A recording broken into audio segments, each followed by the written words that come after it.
Hello दोस्तों, मैं वैभव Vivekananda study centre के online platform success with VSC में आप सभी का 25 मार्च 2023 की करंट अफेयर के साथ स्वागत करता हूं। चलिए शुरू करते हैं आज की पहली और इम्पॉर्टेंट न्यूज़ के साथ। पहली न्यूज़ आपकी स्क्रीन पर आ चुकी है। पहली न्यूज़ है इम्पॉर्टेंट डे से। सभी लोग एक एक बार दोस्तों के साथ शेयर कर दें, जितने भी लोग जुड़े हुए हैं, और लाइक बटन पर प्रेस कर दें। चलिए शुरू करते हैं। पहली न्यूज़ है इम्पॉर्टेंट डे से। 24 मार्च को विश्व क्षय रोग दिवस मनाते हैं। बहुत ही इम्पॉर्टेंट डे होता है विश्व क्षय रोग दिवस यानी टीबी दिवस। तो टीबी के बारे में जागरूकता बढ़ाने और वैश्विक महामारी को समाप्त करने के प्रयासों के लिए हर साल 24 मार्च को विश्व क्षय रोग दिवस यानी ट्यूबरकुलोसिस डे मनाया जाता है। यह दिन उस दिन को चिन्हित करती है जब डॉक्टर रॉबर्ट कोच ने 1882 में टीबी का कारण बनने वाले जीवाणु की खोज करी थी। यह बैक्टीरिया यानी माइक्रोबैक्टीरियम ट्यूबरकुलोसिस के कारण होता है, जो प्रायः फेफड़ों को प्रभावित करता है। इम्पॉर्टेंट है 2023 की थीम, तो इसकी थीम रही है yes we can end TB. Important है। उम्मीद करता हूँ आज की पहली इंपॉर्टेंट न्यूज़ डे से जुड़ी हुई आपको अच्छे से क्लियर हो गई होगी। एक बार फिर से पूरी न्यूज़ को अच्छे से देखिए। पहला पॉइंट, विश्व क्षय रोग दिवस 24 मार्च को मनाते हैं टीबी को समाप्त करने के लिए।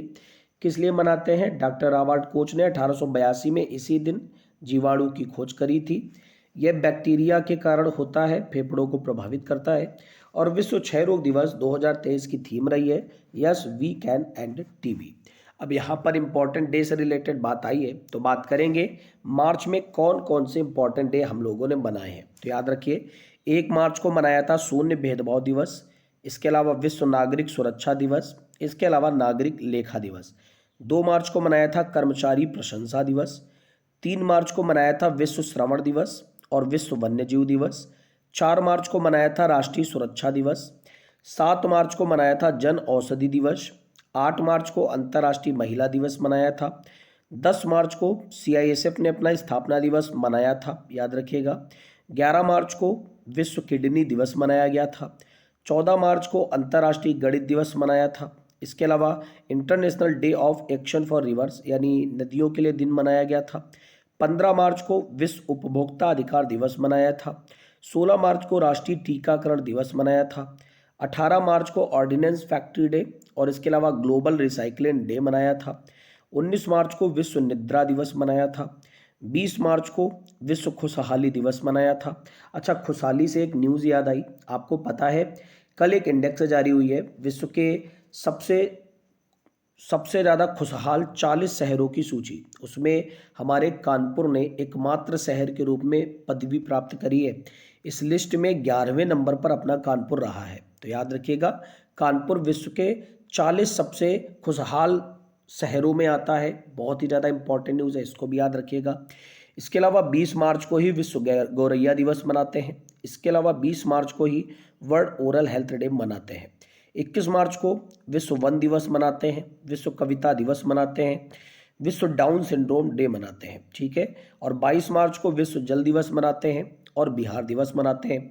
कमेंट कॉलम में आंसर करिए, विश्व जल दिवस 2023 की थीम क्या रही है।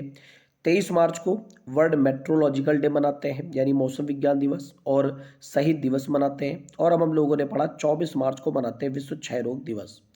बहुत ही ज़्यादा इम्पॉर्टेंट है और उम्मीद करता हूँ आपको मेरा पढ़ाया गया बहुत ही पसंद आ रहा होगा, क्योंकि देखिए मैंने एक न्यूज़ के अंदर आपको कितनी सारी स्टैटिक जीके पॉइंट को क्लियर करा दिया। यानी मार्च के सारे इंपॉर्टेंट डेज को क्लियर करा दिया 3-4 मिनट के अंदर अंदर, ठीक है। तो आप ज़्यादा से ज़्यादा पॉइंट्स को नोट कर लिया करें अपनी नोटबुक में, क्योंकि ये सारे पॉइंट्स आपके लिए बहुत ही ज़्यादा इंपॉर्टेंट हैं। और मैंने जो आपसे क्वेश्चन पूछे हैं ना, अगर आपको मेरी मेहनत पसंद आती है ना, तो उन क्वेश्चंस के आंसर आप कमेंट कॉलम में ज़रूर दिया करें। अब बढ़ेंगे फिलहाल आज की अगली न्यूज़ की तरफ। अगली न्यूज़ है, इन्फोसिस ने की किरण मजूमदार शाह के बोर्ड से सेवानिवृत्ति की घोषणा। तो इन्फोसिस ने किरण मजूमदार शाह को बोर्ड के स्वतंत्र निर्देशक के रूप में उनके कार्यकाल के पूरा होने पर 22 मार्च को प्रभावी सेवानिवृत्ति की घोषणा कर दी है। उन्हें 2014 में एक स्वतंत्र निर्देशक के रूप में और 2018 में प्रमुख स्वतंत्र निर्देशक के रूप में बोर्ड में नियुक्त किया गया था। उन्होंने इन्फोसिस बोर्ड की नामांकन और पारिश्रमिक समिति के अध्यक्ष के रूप में भी काम किया हुआ है।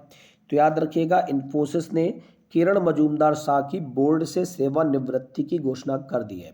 ठीक है, इन्फोसिस हमारे देश में स्थित एक संगठन है, बहुत ही इम्पॉर्टेंट है। तो इसी की जो प्रमुख थी किरण मजूमदार शाह, इनकी सेवानिवृत्ति की घोषणा इन्फोसिस ने कर दी है। कहाँ है इन्फोसिस का हेडक्वार्टर, जाकर कमेंट कॉलम में आंसर करिए। ठीक है, बढ़ेंगे अगली न्यूज़ की तरफ। अगली न्यूज़ है, भारतीय सेना वायुसेना ने एलएसी के साथ किया संयुक्त अभ्यास वायु प्रहार।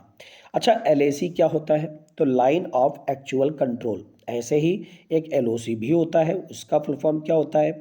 तो क्या होता है बताइए कमेंट कॉलम में। तो भारतीय सेना और वायुसेना ने संयुक्त रूप से मार्च 2023 में पूर्वी कमान में वास्तविक नियंत्रण रेखा यानी लाइन ऑफ एक्चुअल कंट्रोल के साथ एक मल्टी डोमेन एयरलैंड अभ्यास वायु प्रहार का आयोजन किया है। यह अभ्यास विभिन्न एजेंसियों के बीच समन्वय और पूर्वाभ्यास को एक थिएटर के भीतर त्वरित मोबिलाइजेशन, परिवहन और बलों की तैनाती के लिए सक्षम बनाता है। ठीक है, न्यूज़ क्लियर हो गई होगी। अब यहाँ पर बहुत इंपॉर्टेंट न्यूज़ है, भारतीय सेना के बारे में जानेंगे, यानी इंडियन आर्मी।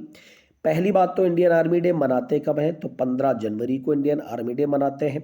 भारतीय सेना के यानी इंडियन आर्मी के प्रमुख कौन है? जनरल मनोज पांडे हैं। और यहाँ पर बात वायुसेना की हुई है, तो वायुसेना डे किस दिन मनाते हैं? 8 अक्टूबर को मनाते हैं। वायुसेना के प्रमुख कौन है? विवेक राम चौधरी। अब हम लोग दूसरी सेना क्यों छोड़ें, वो वाली नेवी जिसे कहते हैं, कौन है उसके प्रमुख? तो R Hari Kumar. Navy day कब मनाते हैं? तो 4 दिसंबर को मनाते हैं। यहाँ पर मैंने आपके बीच सारे की सारी स्ट्रैटेजी के पॉइंट को भी क्लियर कर दिया। उम्मीद करता हूँ आपको बहुत अच्छा लगा होगा। बढ़ेंगे अगली न्यूज़ की तरफ। अगली न्यूज़ है, भारत ने जीते एशियाई खो खो चैंपियनशिप के पुरुष और महिला दोनों खिताब। तो भारतीय पुरुष और महिला टीमों ने असम के तामुलपुर में आयोजित एशियाई खो खो चैंपियनशिप खिताब जीतने के लिए नेपाल को हराया है। असम विधानसभा के अध्यक्ष विश्वजीत दैमारी और मंत्री यूजी ब्रह्मा ने पुरस्कार वितरित किए हैं। कौन कौन से देशों ने इसमें भाग लिया था? तो आइए जानते हैं। Bangladesh, Bhutan, Indonesia, Iran, Malaysia, Nepal, Singapore, दक्षिण कोरिया, श्रीलंका और मेजबान भारत, इन देशों ने इस चैंपियनशिप में भाग लिया था। अब यहाँ पर जितने देश लिखे हुए हैं, क्या आपको सारे देशों की कैपिटल पता है? बहुत इजी क्वेश्चंस है। ठीक है, चलिए मैं बता देता हूँ। बांग्लादेश की कैपिटल ढाका है, भूटान की कैपिटल थिम्पू है, इंडोनेशिया की कैपिटल अभी बदली थी कुछ दिन पहले, आपको पता होगा। अच्छा, वर्तमान में तो जकार्ता है, अभी कुछ दिन पहले बदल गई थी और फिर से जकार्ता हो गई। वो बदली हुई राजधानी क्या थी? कमेंट कॉलम में जाकर बताइए। ईरान की तेहरान है, मलेशिया की कुआलालंपुर है, नेपाल की क्या है? काठमांडू। इसके अलावा सिंगापुर की सिंगापुर सिटी है, दक्षिण कोरिया की क्या है? सियोल। श्रीलंका की क्या है? जयवर्धनेपुरम कोट्टे। और इंडिया के तो आप जानते ही हैं, न्यू दिल्ली। ठीक है, तो यहाँ पर सारी न्यूज़ आपको अच्छे से क्लियर हो गई होगी। कुछ क्वेश्चंस मैं आपसे पूछूंगा, आप एक एक क्वेश्चन का आंसर जरूर दीजिएगा। आंसर ना देने वाले का मतलब ये है कि वो चीज़ों को अच्छे से पढ़ता नहीं है। ठीक है, तो ये बताइए कि भारत बांग्लादेश, भूटान, इसके अलावा मैं बात करूं तो नेपाल के साथ कितने कितने किलोमीटर की सीमा भारत साझा करता है? कमेंट कॉलम में जाकर आंसर करें। हम बढ़ेंगे फिलहाल अगली न्यूज़ की तरफ।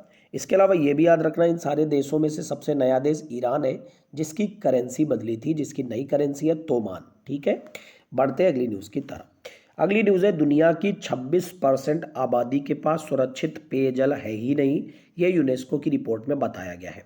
तो न्यूयॉर्क में संयुक्त राष्ट्र 2023 जल सम्मेलन में यूनेस्को द्वारा प्रकाशित एक रिपोर्ट के अनुसार दुनिया की 26% आबादी के पास सुरक्षित पेयजल नहीं है और 46% आबादी के पास सुरक्षित रूप से प्रबंधित स्वच्छता तक पहुंची नहीं है। ठीक है, पानी की कमी का सामना कर रही वैश्विक शहरी आबादी का 2016 में 930 मिलियन से दोगुनी होकर 2050 में 1.7 से 2.4 बिलियन हो जाने का अनुमान है। तो याद रखिएगा, दुनिया की 26% आबादी के पास सुरक्षित पेयजल है ही नहीं।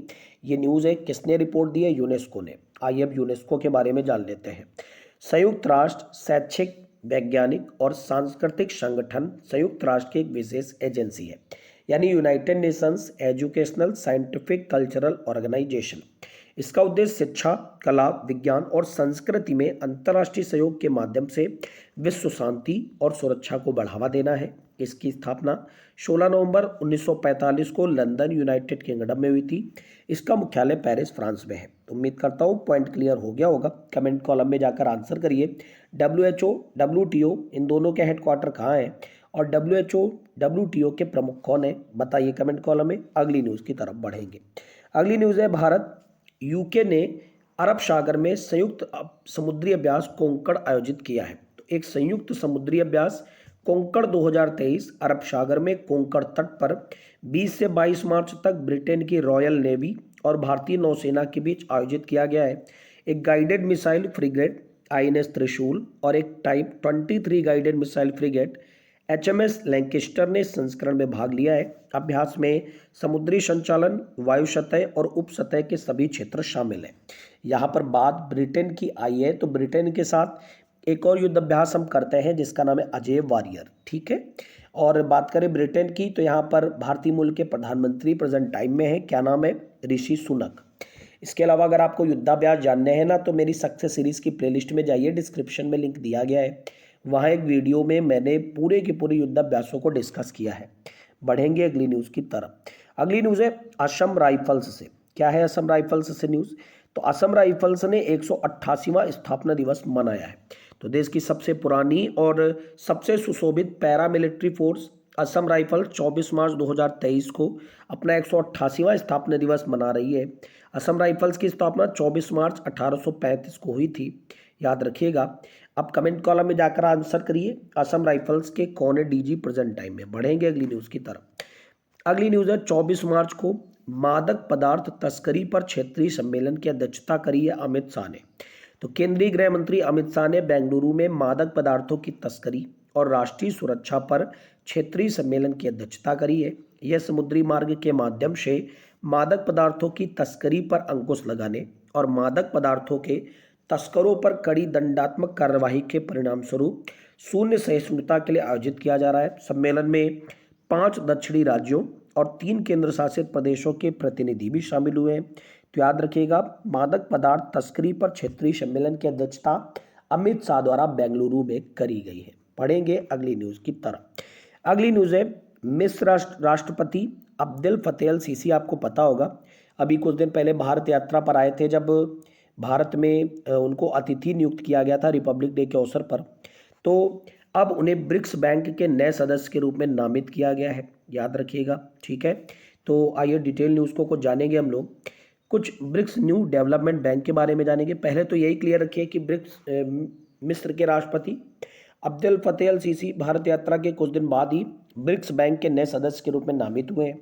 तो ब्रिक्स न्यू डेवलपमेंट बैंक के बारे में जानेंगे। यह बहुपक्षीय विकास बैंक है जिसे ब्रिक्स देशों, कौन कौन से देश हैं इसमें ब्रिक्स में, ब्राज़ील, रशिया, भारत, चाइना और साउथ अफ्रीका द्वारा 2014 में ब्राज़ील के फोर्टलेजा में 6वें ब्रिक्स सम्मेलन के रूप में स्थापित किया गया था। यह बैंक इंफ्रास्ट्रक्चर और दुर्गम उभरते हुए अर्थव्यवस्थाओं में इनोवेशन और कटिंग एज तकनीक के माध्यम से तेज विकास के लिए सहायता प्रदान करने के लिए गठित किया गया था। हेडक्वार्टर है शंघाई, चाइना में।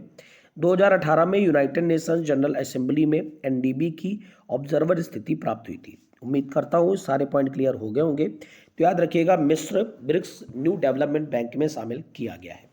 अगली न्यूज़ की तरफ बढ़ेंगे। अगली न्यूज़ है इंपॉर्टेंट बुक से। तो अनुराग बेहर ने नई किताब a matter of the heart education in India को लिखा है। तो अनुराग बेहर, जो कि अजीज प्रेमजी फाउंडेशन के CEO और अजीम प्रेमजी यूनिवर्सिटी के संस्थापक उपाध्यक्ष, ने एक नई यात्रा विषयक पुस्तक लिखी है जिसका शीर्षक है a matter of the heart education in India, ठीक है। ज़्यादा इसको डीप में आपको जाके नहीं पढ़ना है क्योंकि आपके एग्जाम में केवल बुक ही पूछेंगे। तो नाम याद रखिए, नाम है a matter of the heart education in India. किसके द्वारा लिखी गई है? अनुराग बेहर के द्वारा, ठीक है। बढ़ेंगे अगली न्यूज़ की तरफ। एक और इम्पॉर्टेंट बुक से न्यूज़ है, ठीक है। तो श्रीमंत कोकाटे की अंग्रेजी में पहली पुस्तक छत्रपति शिवाजी महाराज का विमोचन किया गया है। तो श्रीमंत कोकटे, जो कि प्रसिद्ध मराठी लेखक और इतिहासकार हैं, इन्होंने पहली अंग्रेजी पुस्तक छत्रपति शिवाजी महाराज इसको जारी किया है, जिसे दिलीप चौहान ने अनुवाद किया है।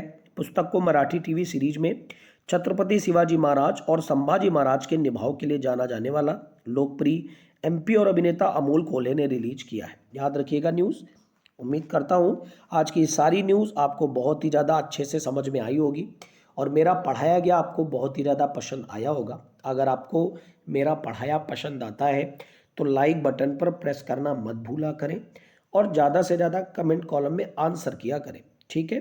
क्योंकि ज़्यादा से ज़्यादा कमेंट कॉलम में आंसर करेंगे तो आपकी भी चीज़ें क्लियर होंगी और इस चैनल के साथ जो भी नया जुड़ेगा उसको भी नई नई चीज़ें पता चलेंगी, ठीक है?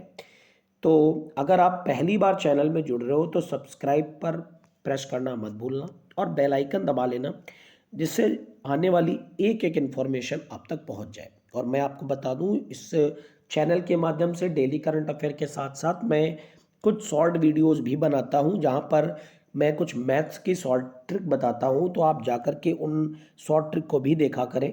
आपके एग्ज़ाम के लिए बहुत ही ज़्यादा इम्पॉर्टेंट है।